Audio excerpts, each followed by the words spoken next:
Voces que forman parte de la noticia.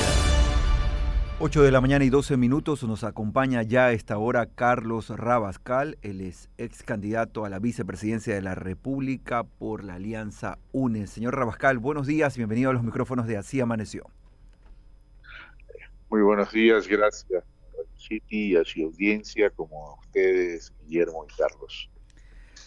Señor Rabascal, ¿cómo toma usted el momento político que vive actualmente el país? Estamos a las puertas de un posible enjuiciamiento al presidente Guillermo Lasso. ¿Qué tanto le beneficia o perjudica esto a la estabilidad democrática en el Ecuador? Bueno, Guillermo, esto nos deja muy preocupados a todos los ecuatorianos. Esto genera una gran incertidumbre en todos los aspectos, en lo económico, en lo político, en lo social, pero también debemos comprender que en el momento que estamos viviendo es producto o consecuencia de algunos y muchos errores que ha cometido el gobierno nacional. El gobierno nacional fundamentalmente se autodestruyó cerrando todos los espacios de diálogo. Y cuando hablo que ha cerrado todos los espacios de diálogo, no me refiero tan solo a sus interlocutores políticos, que son las organizaciones políticas que se encuentran alojadas en la Asamblea Nacional Legislativa, también con el sector empresarial, también con las organizaciones sociales. Y otro error que ha cometido y que ha traído consecuencias, ya el deterioro de la credibilidad del presidente de la República, es el abandono que él ha tenido hacia las familias ecuatorianas, porque no ha entendido cuál es la cotidianidad de la vida de esas familias. La salud pública, la educación, los servicios básicos, son fundamentales para la vida. Ayer escuchaba una entrevista del nuevo secretario general de la administración, Sebastián Corral, diciendo que los ecuatorianos realmente no comprendemos que un pasaporte se pueda entregar en varios días después de hacer el trámite, cuando nosotros en el Ecuador el pasaporte nos los entregaban prácticamente el mismo día, al igual que la cédula de identidad, tratando de justificar entonces lo poco que ha hecho este gobierno por dar un excelente servicio básico. Además que ya existía. Cuando una persona tiene excelentes servicios en tema de salud pública, accede a una buena calidad de la educación, accede a medicamentos, accede a los insumos para poder curar su salud, accede a la cédula en el mismo día, accede al pasaporte en el mismo día, difícilmente va a entender y comprender que hoy eso ya no funciona. ¿Producto de qué? Producto de la destrucción de los distintos modelos de gestión que tiene que ver con la institucionalidad del país. Y todo eso entonces configura un ambiente... Una burbuja y en constante estado de negación. Y todo eso configura, decía señor Rabascal, un ambiente que propicie el juicio político. ¿Usted está a favor de esa tesis, de esa eventual destitución, o más bien toma distancia de lo que UNES y el PSC están impulsando?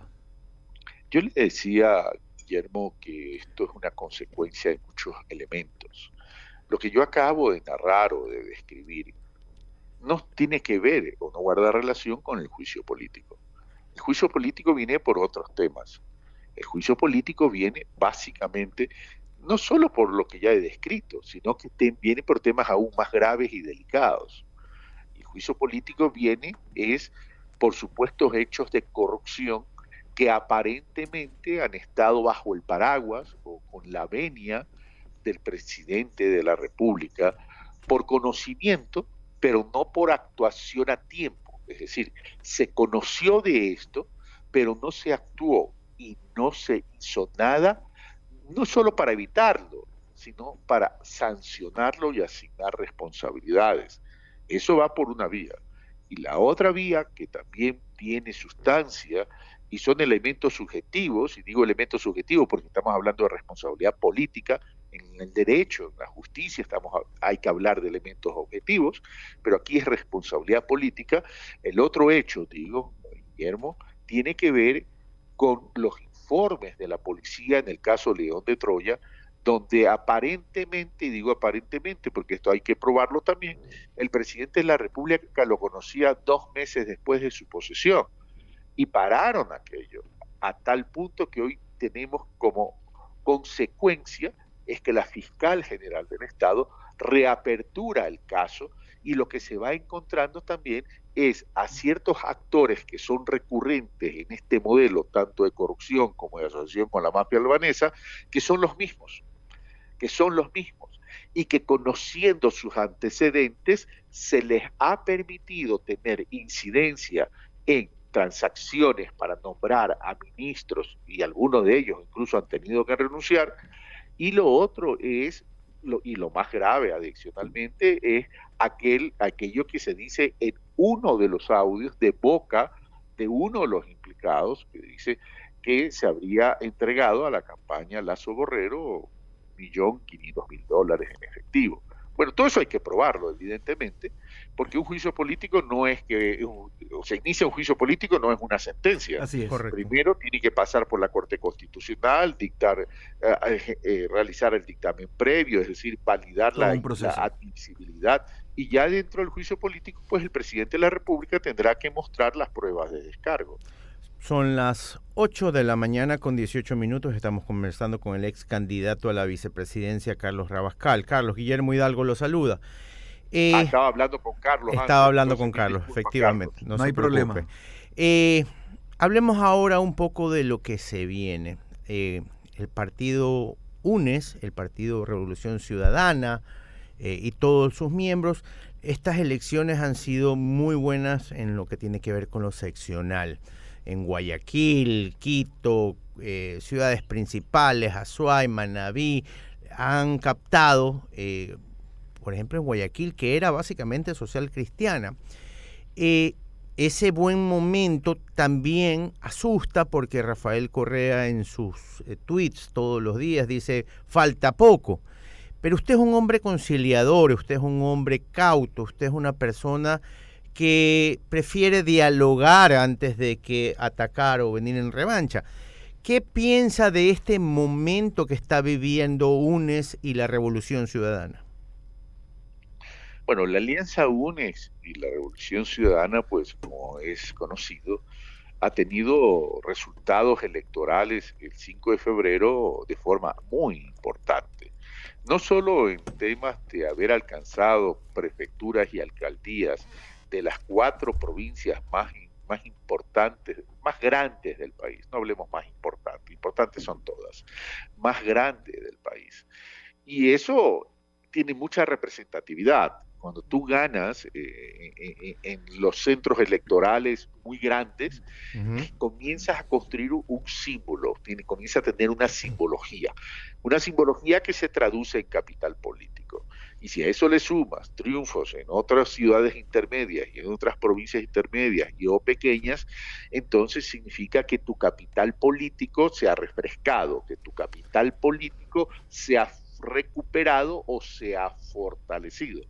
El propio Rafael Correa decía en una conversación que tuvimos telefónicamente, me decía, esto ha ido más allá de las expectativas nuestras. Ni cuando fuimos gobierno, decía, estoy citando a Rafael, abro comillas, ni cuando fuimos gobierno tuvimos estos resultados, cierro comillas. Ahora bien, una cosa, lo que hay que entender en política, y sobre todo en política electoral, que una cosa es con guitarra y otra cosa es con violín. ¿Y a qué me refiero con esto? Cuando digo que una cosa es con guitarra, estoy hablando que las elecciones seccionales son de una sola vuelta, ¿sí?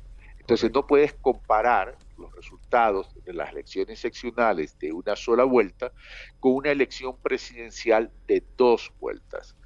Las papeletas en las seccionales por lo general son dispersas y por tanto el que gana en una sola vuelta puede ganar con un 20, 21, 25. No recuerdo en este momento si ha existido un alcalde o prefecto que haya ganado con el 40 o más del 40%. Entonces son promedios bajos producto de la dispersión. Entonces no hay que hacer abstracción del análisis de lo que estoy diciendo. Las seccionales tienen una dinámica muy distinta a la nacional, que si bien es un termómetro, pero es un termómetro parcial, ¿no? Un termómetro que nos pueda permitir un análisis objetivo total. Eso por un lado. Y por otro lado, no podemos abstraer tampoco del análisis de los resultados electorales del voto blanco y nulo. Previo al 5 de febrero, el voto blanco, el nivel de indecisión era muy alto. En algunos se resolvió con una decisión por el candidato A, B, C, D. Pero si tú analizas el nivel de voto blanco y nulo es importante. Y ese voto blanco y nulo representa el rechazo a toda organización política, no solo a una. Entonces, esos son los elementos que hay que analizar y por tanto, tampoco hay que embriagarse en el triunfo. Tú dices que yo soy conciliador, gracias Guillermo. Soy objetivo con lo que hay que hacer en el país. Yo creo que el país tiene que comenzar a procesar de una manera distinta, de forma responsable y seria, es la manera como tenemos que resolver nuestras diferencias. Y con base en esa precisión, con base en ese panorama de cómo debemos enfrentar nuestros problemas, estamos hablando entonces con un Carlos Rabascal candidato a la presidencia en 2 años, en menos de 2 años. A ver, estamos hablando con Carlos Rabascal ciudadano. Claro, el político no excluye al ciudadano, pero estoy hablando con Carlos Rabascal que está construyendo su candidatura al 2025, sí, estamos en conversaciones, no sé lo que pueda pasar, no hay nada seguro, no hay nada cerrado, pero yo aspiro que podamos armar una coalición, un frente que nos permita encontrar esas causas comunes a partir de la conciliación en términos de procesar nuestras diferencias. Porque, por ejemplo, no se puede llegar a acuerdos electorales per se. Tenemos que llegar a acuerdos electorales. La elección es una herramienta, pero lo que tenemos que llegar es a acuerdos que beneficien al país. Acuerdos sobre ejes programáticos. Y yo he planteado algunos ejes programáticos dentro de ese posible acuerdo. Por ejemplo, seguridad. En seguridad tenemos que ponernos de acuerdo. Ahí no hay ideología. En seguridad no puede haber ideología. Hay temas donde la ideología no está. Seguridad. Reactivación económica productiva con trabajo. Educación pública potente, pero cambiando el modelo también. O sea, no es cuestión de invertir en más escuelas. Sí, hay que hacer infraestructura, sí, perfecto, pero necesitamos un nuevo modelo que responda a la dinámica y a la evolución del mundo. Porque hoy el mundo no tiene fronteras, las fronteras quedaron para los mapas. A tal punto que no tiene fronteras, Guillermo, que creo que estoy hablando ahora sí con Guillermo, es que los jóvenes en cualquier momento se nos van, toman sus mochilas y se van en busca de oportunidades, porque tienen otra visión de vida, ¿verdad? Entonces necesitamos también una educación pública potente. Necesitamos adicionalmente una un desarrollo local y territorial. No podemos seguir pensando que la generación de la economía, la generación de fuentes de recursos económicos principalmente está en Guayaquil y en Quito. Y esa es la línea que seguramente vamos a seguir analizando. No será la única oportunidad que conversemos con Carlos Rabascal aquí en los micrófonos de Así Amaneció. Seguramente, como lo ha dicho, hay muchas cosas, mucha tela que cortar en cuanto al manejo político de las próximas candidaturas. Son las 8 de la mañana y 26 minutos.